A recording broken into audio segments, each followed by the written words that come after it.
Assalamualaikum warahmatullahi wabarakatuh. A'udzu billahi minasyaitonir rajim. Bismillahirrahmanirrahim. Alhamdulillahi wa kafa. Wassalatu wassalamu ala sayyidina Muhammadin al-Mustafa wal ali ma'a sahbi wa tubba'i wila ma'ad. Ma'asyiral muslimin, saudaraku segenap jamaah majlisul ilmi, jamaah musalla al-istiqomah RT 06 Komplek TNI AD Angki Barusa Asri yang saya hormati rahimakumullah wa hadakumullah.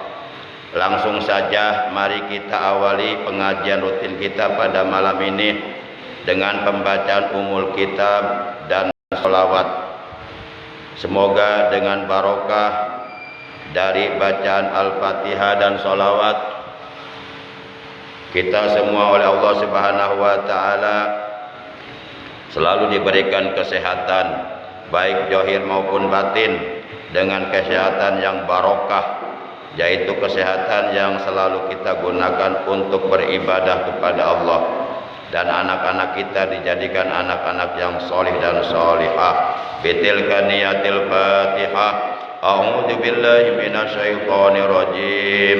Bismillahirrahmanirrahim. Alhamdulillahi rabbil alamin. Ar-Rahmanir Rahim.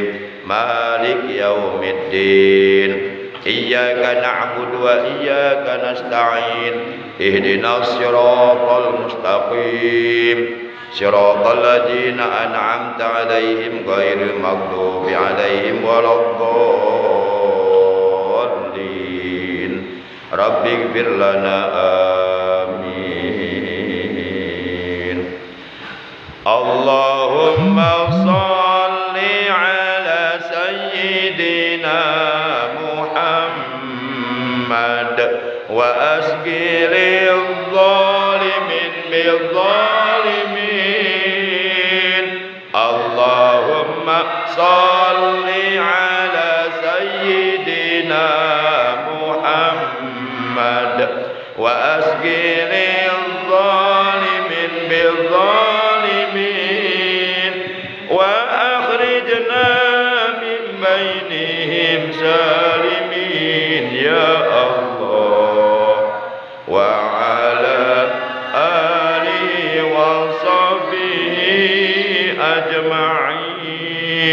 sallallahu rabbuna ala nuril mubin Ahmad al-Mustafa sayyidil mursalin wa ala alihi wa sahbihi ajma'in. Allahumma salli wa sallim wa barik alaihi wa alihi. Ma'asyiral muslimin yang dimuliakan oleh Allah, yang saya hormati rahimakumullah, bahwasanya di dalam kitab Durratun Nasihin halaman 39 baris yang kedua dari bawah terdapat sebuah keterangan waruwiya anin Nabi alaihi salatu wassalam, telah diriwayatkan dari Nabi Muhammad sallallahu alaihi wasallam annahu qol, bahwasanya Nabi Muhammad sallallahu alaihi wasallam beliau telah bersabda, at-takbiratul ula, bermula takbir pertama, yudrikuha, yang mendapati terhadap takbir pertama tersebut, sopo al mukminu, orang mukmin, ma'al imami, beserta imamnya, khairul lahu, itu jauh lebih baik baginya, yakni bagi orang mukmin tersebut, min alfi hajjatin wa umrotin, daripada melaksanakan 1000 kali ibadah haji dan umroh. walahu dan baginya akan mendapatkan pahala minal ajri dari pahala kaman seperti orang tasodako yang bersodakoh orang tersebut biwajni jabali Uhudin seberat gunung Uhud jahaban berupa emas alal masakin terhadap orang-orang miskin. Wayuk tabu dan akan ditulis, akan dicatat, akan ditetapkan lahu pahala baginya bikulli rokaatin untuk setiap satu rokaat ibadatu sanatin pahala ibadah 1 tahun. Wa kataba dan akan menetapkan sopo Allahu Allah lahu pahala baginya baro'ataini akan 2 kebebasan. Baro'atun yang pertama kebebasan minan nari dari api neraka, wa baro'atun dan yang kedua kebebasan minan nipaki dari penyakit nipak atau dari sifat kemunafikan. Wala yakhruju dan yang kelima tidak akan keluar orang mukmin tersebut, yakni tidak akan dicabut dulu nyawanya atau tidak akan keluar orang mukmin tersebut minad dunya dari alam dunia hatta sehingga yaro ia dapat melihat makanahu akan tempat kembalinya fil jannati di dalam sorga. Kemudian yang keenam wayadkhulu ia akan masuk al jannata ke dalam sorga bila hisabin dengan tanpa dihisab. Nah ini hadis ini menerangkan tentang 6 macam keuntungan bagi orang mukmin yang selalu memposisikan diri sebagai makmum muwafiq di dalam sholat berjamaah. Artinya ia selalu mendapatkan takbiratul ihram imamnya di belakang imamnya. Para jamaah yang dimuliakan oleh Allah Subhanahu wa taala, berdasarkan keterangan hadis ini bahwa orang mukmin yang mendapatkan takbir pertama bersama imamnya di dalam sholat berjamaah, maka ia akan mendapatkan 6 macam keuntungan tadi yang sudah disebutkan dari nomor 1 hingga nomor 6. Sebagaimana kita ketahui bahwa makmum itu terbagi ke dalam 2 bagian menurut ilmu fikih. Yang pertama makmum muwafiq, yang kedua makmum masbuk.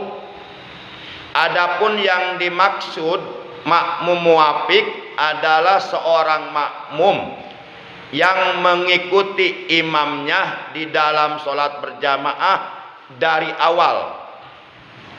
Artinya ia tidak tertinggal dari imamnya walaupun hanya 1 rukun, baik rukun qauli maupun rukun fi'li, sama sekali ia tidak tertinggal dari imamnya.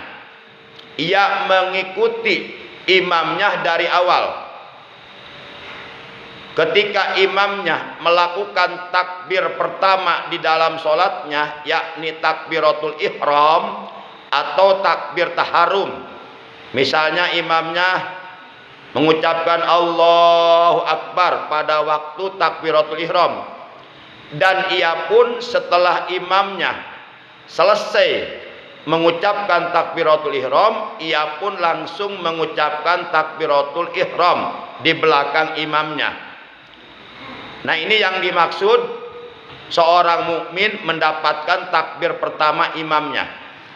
Nah bagi orang mukmin yang seperti ini oleh Allah minimal akan dianugerahi 6 macam keuntungan yang tadi sudah disebutkan satu persatu dari nomor 1 hingga nomor 6. Nah, itu yang dimaksud makmum muwafiq. Jadi kalau umpama imam sudah takbiratul ihram, Allahu Akbar. Nah, sebaiknya kita pun sebagai makmum langsung takbiratul ihram, Allahu Akbar. Caranya bagaimana? Caranya apabila orang yang iqamah mengucapkan qad qamatis shalah, qad qamatis shalah, yang artinya sungguh salat akan didirikan, sungguh salat akan ditegakkan.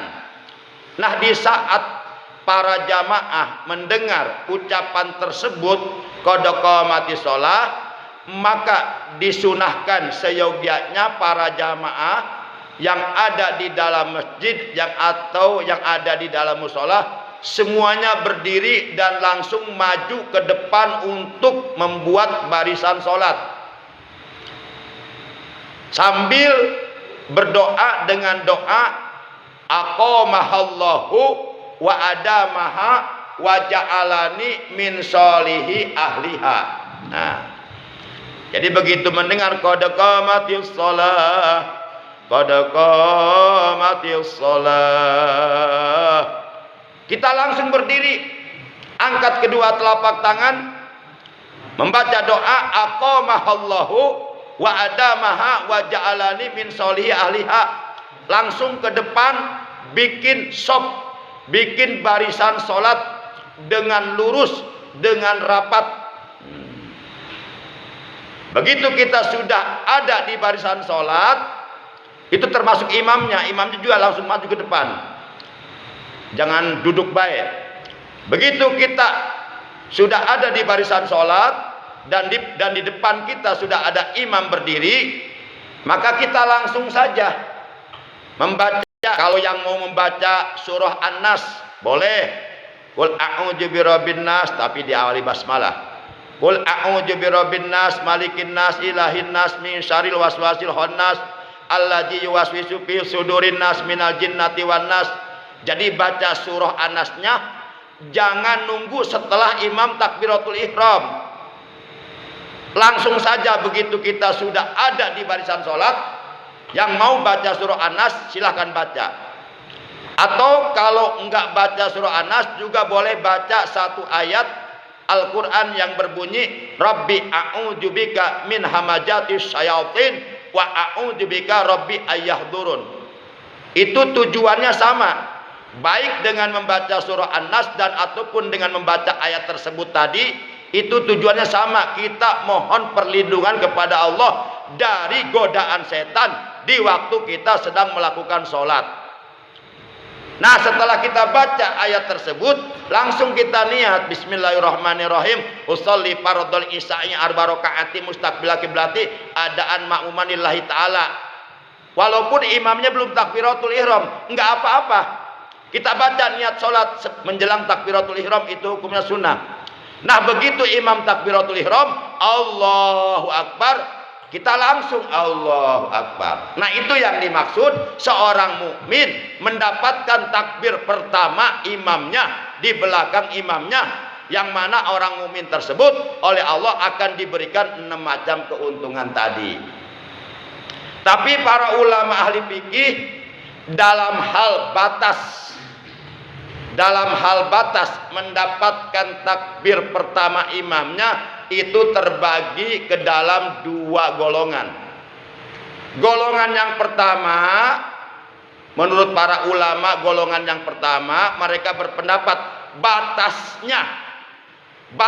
akhir mendapatkan takbir pertama imam itu sampai imam mulai baca Al-Fatihah. Artinya kalau imam sudah baca Al-Fatihah, kita makmum baru takbir, maka kita kehilangan 6 keuntungan tadi. Luput 6 keuntungan tadi. Tapi ada juga pendapat yang kedua dari para ulama, batas akhir untuk mendapatkan takbir pertama imam di dalam sholat berjamaah adalah sampai imam selesai baca Al-Fatihah. Kalau umpama imam sudah selesai baca Fatihah, mulai baca surat kita baru takbiratul ihram, berarti kita terlambat, kita kehilangan 6 fadilah tersebut. Nah, itu yang pertama, makmum muwafiq. Yang kedua, makmum masbuk. Makmum masbuk itu maksudnya adalah makmum yang tertinggal dari imamnya, baik tertinggal satu rukun dari imamnya, apakah itu tertinggal rukun qauli ataupun rukun fi'li, maupun tertinggal satu rakaat dari imamnya. Makmum yang seperti ini statusnya sebagai makmum masbuk. Maka dengan demikian makmum muwafiq itu jauh lebih afdal. Makmum muwafiq itu jauh lebih baik, lebih bagus daripada makmum masbuk. Maka dengan demikian seyogyanya kita untuk selalu memposisikan diri menjadi makmum muwafiq daripada makmum masbuk. Adapun 6 keuntungan tersebut, 6 fadilah, 6 keutamaan, 6 keistimewaan tersebut yang akan diberikan oleh Allah kepada makmum muwafiq yang berhasil mendapatkan takbir pertama imamnya di belakang imamnya dalam sholat berjamaah. Kata Nabi, yang pertama keuntungannya adalah khairul lahu min alfi hajjatin wa umratin. Baginya akan mendapatkan pahala yang pahalanya itu jauh lebih baik daripada menunaikan 1000 kali ibadah haji dan 1000 kali ibadah umroh. Nah, ini pahala besar. Sepertinya kita sampai mati pasti tidak akan pernah bisa mengalami untuk menunaikan ibadah haji 1000 kali, untuk menunaikan ibadah haji dan umroh 1000 kali. Pasti nggak akan ngalamin. Kenapa? Karena umur kita nggak akan sampai 1000 tahun. Karena ibadah haji itu dilakukannya setahun sekali, setiap bulan haji. Berarti kalau kita ingin menunaikan ibadah haji sebanyak 1000 kali, ya umur kita harus 1000 tahun. Dan itu nggak mungkin. Nggak mungkin. Nah, umur kita sekarang yang umur 100 tahun aja udah jarang. Nah, nggak mungkin. Tapi pahala yang begitu besar oleh Allah akan diberikan kepada seorang makmum muwafiq yang berhasil mendapatkan takbir pertama di belakang imamnya dalam sholat berjamaah. Dia mendapatkan pahala yang lebih baik daripada pahala menunaikan 1000 kali ibadah haji dan 1000 kali ibadah umroh yang diterima oleh Allah. Kalau 1 kali kita menunaikan ibadah haji, katakanlah biayanya 40 juta. Tinggal dikali saja 40 juta kali 1000 kali. Udah berapa tuh uangnya? Mungkin sampai mati kita nggak punya uang sebanyak itu. Tapi walaupun kita nggak punya uang sebanyak itu, kita bisa mendapatkan pahala sebesar itu dengan memposisikan diri sebagai makmum muwafiq yang selalu berhasil mendapatkan takbir pertama imamnya di dalam salat berjamaah. Berarti sebenarnya orang yang rajin berjamaah sebenarnya hakikatnya dia orang yang terkaya di alam dunia. Dan kekayaan mereka nanti akan dibuktikan di surga. Sebab untuk membuktikan pahala ibadah waktunya nanti di surga, bukan di dunia. Kalau di dunia kita lagi diuji oleh Allah. Kata Allah, liyabluwakum ayyukum ahsanu amala. Siapa di antara kalian yang terbaik amalnya, kata Allah. Maka oleh karena itu kata Allah, fastabiqul khairat, berlomba-lombalah kalian dalam mengerjakan kebaikan, berlomba-lombalah kalian dalam beramal soleh, berlomba-lombalah kalian dalam melaksanakan ibadah kepadaku, kata Allah, berlomba-lombalah kalian dalam mendapatkan pahala-pahala besar, pahala-pahala agung, pahala-pahala mulia yang sudah aku sediakan di dalam sorga. Itu pun kalau kalian percaya kepadaku, kata Allah. Kalau tidak, terserah, nggak apa-apa, aku nggak rugi. Tapi kalian akan rugi nanti di akhirat. Begitu para jamaah. Itu keuntungan pertama. Nah sekarang umroh. Umroh paket 9 hari. Katakanlah biayanya 30 juta. Nah kalau 30 juta dikali 1000 kali udah berapa uangnya? Mungkin kita nggak punya uangnya. Tapi walaupun kita nggak punya uangnya, pahala besar tersebut akan kita dapatkan kalau kita selalu istiqomah, komitmen konsisten untuk tetap memposisikan diri kita sebagai makmum muwafiq dan selalu berusaha mendapatkan takbir pertama imam di belakang imam dalam sholat berjamaah. Kemudian keuntungan yang kedua, walahu minal ajri kaman tasaddaqa biwajni jabali uhudin jahaban alal masakin. Keuntungan yang kedua, baginya akan mendapatkan pahala seperti pahala orang yang bersodakoh emas sebesar gunung Uhud kepada para fakir miskin. Nah ini pun sampai mati sepertinya kita enggak akan pernah mengalami punya emas sebesar gunung Uhud. Itu gunung Uhud kalau ditimbang berapa ratus ton. Pasti kita enggak akan pernah mengalami hidup di alam dunia punya emas sebesar gunung Uhud. Jangankan emas sebesar gunung Uhud, di rumah emas 100 kilo juga enggak ada kita. Paling punya 10 gram. Masya Allah. Dicatat pahala baginya sama dengan pahala bersodakoh emas sebesar gunung Uhud kepada seluruh fakir miskin yang ada di alam dunia. Kalau umpama kita nih, umpama aja nih, umpama seandainya misalnya jikalau apabila umpama kita punya emas sebesar gunung Uhud, kemudian emas tersebut kita bagikan kepada seluruh manusia di alam dunia, mungkin satu Cibarusah kebagian semua sedekah kita, atau mungkin satu Kabupaten Bekasi kebagian semua sedekah dari kita dengan emas sebesar gunung Uhud. Itu pahala besar, pasti oleh Allah akan dibuktikan.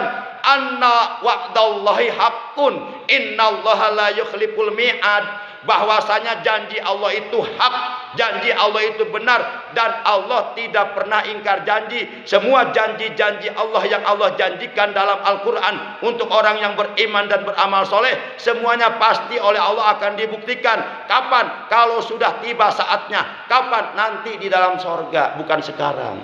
Sekarang mah kita lagi diuji, sabar enggak beribadah kepada Allah, bosan enggak beribadah kepada Allah. Para jamaah yang dimuliakan oleh Allah Subhanahu wa Ta'ala, itu keuntungan yang ketiga. Kemudian keuntungan yang kedua. Kemudian keuntungan yang ketiga, wa yuktabu lahu bi kulli rakaatin ibadatu sanatin. Makmum muafiq yang selalu berhasil mendapatkan takbir pertama imamnya di belakang imamnya dalam sholat berjamaah, itu keuntungannya yang ketiga, baginya setiap satu rakaat dicatat pahala ibadah 1 tahun. Kalau sholat isya 4 rakaat, berarti dia dalam sholat isya 4 rakaat mendapatkan pahala ibadah 4 tahun. Subuh 2 rakaat ibadah 2 tahun. Zuhur 4 rakaat dicatat pahala baginya ibadah 4 tahun. Asor 4 rakaat dapat pahala ibadah 4 tahun. Maghrib 3 rakaat dapat pahala ibadah 3 tahun. Kalau sehari semalam 5 waktu selalu berjamaah, berarti setiap hari dia dapat pahala ibadah 17 tahun dalam 17 rakaat. Luar biasa. Tapi ini namanya keutamaan dari Allah. Ini jarang orang mukmin yang terstimulus, yang terangsang untuk meraihnya. Beda ketika urusan dunia.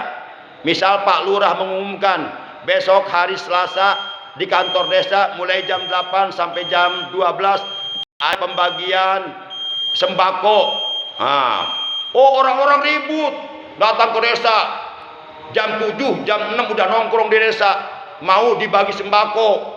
Walaupun berjubel-jubel, berdesakan sampai ada yang pingsan, mau cuma sembako harganya berapa. Tapi ketika Allah mengumumkan barang siapa yang mendapati takbir pertama imamnya di belakang imamnya dalam sholat berjamaah, 1 akan mendapatkan pahala ibadah haji dan umroh sebanyak 1000 kali. 2 akan mendapatkan pahala sama dengan pahala sedekah emas sebesar gunung Uhud kepada para fakir miskin. 3 akan mendapatkan pahala setiap 1 rakaat pahala ibadah setahun. Nggak ada yang tertarik. Malah mereka lebih tertarik urusan dunia, nonton TV, dan sebagainya. Nah, nanti mereka yang seperti ini akan nyesel. Nyeselnya bukan sekarang, nanti di sorga kalau pahalanya oleh Allah sudah diperlihatkan kepada mereka. Aduh, kenapa dulu aku nggak ambil pahala ini? Baru di situ kita sadar. Duh, temanku mengambil pahala ini, aku enggak. Baru nyesel. Ya Allah, kembalikan aku ke dunia. Aku ingin sholat berjamaah. Enggak bisa. Dunia udah enggak ada. Udah kiamat. Baik, kita persingkat oleh karena sudah masuk isya. Keempat, wa kataballahu lahu baro'atan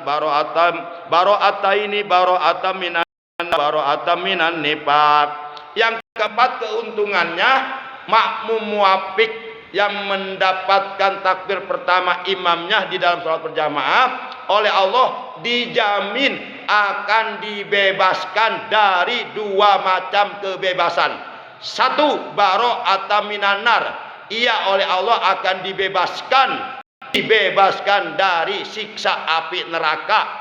Yang kedua, ia akan dibebaskan oleh Allah dari penyakit nifaq atau dari sifat-sifat kemunafikan. Di mana penyakit nifaq ini kalau ada di dalam hati kita, itu menyebabkan kita akan terjerumus, dibakar di dalam neraka bagian yang paling bawah, sebagaimana firman Allah dalam Al-Qur'an, innal munafiqina fid dari asfali minan nar walan tajidalahum nasiro. Sesungguhnya orang-orang munafik, yaitu orang-orang yang di hatinya ada penyakit nifaq, maka ia akan dimasukkan ke dalam neraka, akan dibakar oleh Allah di dalam neraka. Neraka bagian yang paling bawah, keraknya neraka yang paling panas apinya, dan baginya tidak ada seorang penolong pun.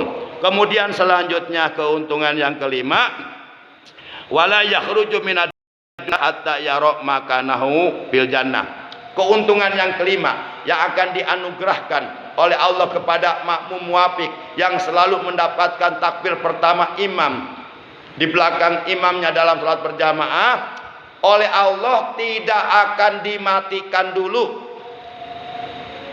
tidak akan dicabut dulu nyawanya sebelum Allah memperlihatkan kepada orang tersebut bahwa orang tersebut tempat kembalinya adalah sorga. Caranya gampang, karena setiap orang yang akan dicabut nyawa oleh malaikat Jibril, itu malaikat Jibril datang. Kalau yang akan dicabut nyawanya orang soleh, ahli ibadah, akhlaknya bagus, prestasi ibadahnya hebat, maka malaikat Jibril akan membeberkan sayap kanannya. Di sayap kanan malaikat Jibril terdapat gambaran sorga. Jadi sebelum orang yang sedang sakarat tersebut dicabut nyawanya oleh malaikat Jibril, dia melihat ke sayap kanannya malaikat Jibril dan dia melihat ada gambaran sorga. Maka dia tersenyum. Dalam keadaan tersenyum, dicabut nyawanya oleh malaikat Jibril, meninggal dunia dalam keadaan tersenyum karena dia sudah senang tempat kembalinya sorga. Enggak percaya silakan, malam ini sakarat, cobaan. Itu ada keterangannya dalam kitab Tamyi'ul Ghafilin. Dan sebaliknya, kalau yang akan dicabut nyawa ini orang tolih. Orang tolih itu kalau pakai tolih itu orang durhaka. Kalau pakai solih orang baik. Kalau yang dicabut nyawanya ini, yang akan dicabut nyawa ini orang tolih, orang durhaka, orang banyak meninggalkan ibadah kepada Allah, banyak melalaikan ibadah kepada Allah, dan banyak berbuat dosa, maka sebelum dicabut nyawanya oleh malaikat Jibril membeberkan sayapnya yang kiri. Di sayap kiri malaikat Jibril terdapat gambaran neraka yang mengerikan, yang menakutkan. Lalu orang tersebut yang sedang sakarat, matanya melihat ke arah sayap kiri malaikat Jibril dan terbelalak ketakutan. Dalam keadaan melotot, dicabut nyawanya oleh malaikat Jibril, akhirnya meninggal dunia dalam keadaan matanya melotot karena ketakutan. Na'udzubillah min dzalik. Enggak percaya silakan nanti buktikan. Para jamaah yang dimuliakan oleh Allah Subhanahu wa taala. Nah, orang yang selalu mendapatkan takbiratul pertama imam dalam salat berjamaah, itu dia sebelum dicabut nyawa, dia akan oleh Allah akan diperlihatkan kepadanya tempat kembalinya sorga. Nah setelah ia melihat tempat kembali surga, baru dicabut nyawanya. Akhirnya dia meninggal dunia dalam keadaan tersenyum, karena sudah tahu tempat kembali surga. Yang terakhir, keuntungannya yang keenam, wa yadkhulul jannata bila hisabin. Orang mukmin yang selalu berjuang, berusaha dan berhasil mendapatkan takbir pertama imam di belakang imam di dalam salat berjamaah, keuntungannya yang keenam kata Nabi, wa yadkhulul jannata bila hisabin. Nanti di hari kiamat ia oleh Allah akan dimasukkan ke dalam surga tanpa harus dihisab dulu, tanpa diperhitungkan dulu amal baik buruknya. Sebab kalau kita melalui proses penghisaban amal itu lama lagi ke surganya. Itu bukan setahun 2 tahun, bukan 100 tahun 2 tahun, ribuan tahun kita dikumpulkan di padang mahsyar, akan dihisab, dihitung amal baik buruknya, menunggu keputusan dari Allah. Itu ribuan tahun. Dalam tempo ribuan tahun tersebut kita kepanasan, kehausan, nyari es nggak ketemu es, di sana nggak ada es, nyari makanan nggak ada makanan. Sementara matahari jaraknya dekat di atas kepala kita, sehingga kita terus bercucuran keringat kita, sampai akhirnya kita akan tenggelam dengan air keringat kita sendiri. Keadaannya sangat menyengsarakan, menyusahkan kita. Ribuan tahun, bukan 1 tahun 2 tahun. Tapi orang mukmin yang selalu sholat berjamaah dan memposisikan diri sebagai makmum muwafiq, dan ia selalu berhasil mendapatkan takbir pertama imam di belakang imam, dia akan mendapatkan tiket khusus masuk surga. Oleh Allah akan dimasukkan ke surganya tanpa harus dihisab dulu, tanpa berlama-lamaan menunggu di padang mahsyar di hari kiamat. Langsung mendapatkan tiket, langsung masuk surga secara rahasia. Tahu-tahu dia udah ada di surga, sementara yang lain masih berdiri ribuan tahun di padang mahsyar menunggu keputusan dari Allah. Nah ini keuntungan ini sekarang nggak dirasakan karena belum waktunya. Nanti di sana akan terasa. Alhamdulillah dulu saya selalu memposisikan diri makmum muwafiq. Oh ternyata ini keuntungannya. Ini menggembirakan buat saya, menyelamatkan buat saya, membahagiakan. Nah dia seneng. Tapi yang enggak mengambil padilah tersebut, dia nyesel. Penyesalan bukan sekarang, penyesalan nanti. Demikian oleh karena sudah masuk waktu isya, kurang lebihnya saya mohon maaf. Terima kasih atas perhatiannya dan kehadirannya. Akhirnya mari kita tutup taklim kita malam ini dengan ucapan hamdalah. Alhamdulillahirabbil alamin. Subhanakallahumma wa bihamdika asyhadu an la ilaha illa anta wahdaka la syarika laka astaghfiruka wa atubu ilaik. Rabbana zidna ilman nafi'an ma'al hidayah. Rabbana zalamna anfusana wa illam taghfir lana wa tarhamna lanakunanna minal khasirin. Rabbana la taj'alna minal khasirin waj'alna minal muflihin fid dini wad dunya wal akhirah. Rabbana atina fid dunya hasanah wa fil akhirati hasanah wa qina adzabannar. Wa sallallahu ala sayyidina Muhammad wa ala alihi wa sahbihi wa baraka wa sallam. Subhana rabbika rabbil izzati amma yasifun wa salamun alal mursalin walhamdulillahi rabbil alamin. Terima kasih. Hadanallahu wa iyyakum ajmain. Wassalamualaikum warahmatullahi wabarakatuh.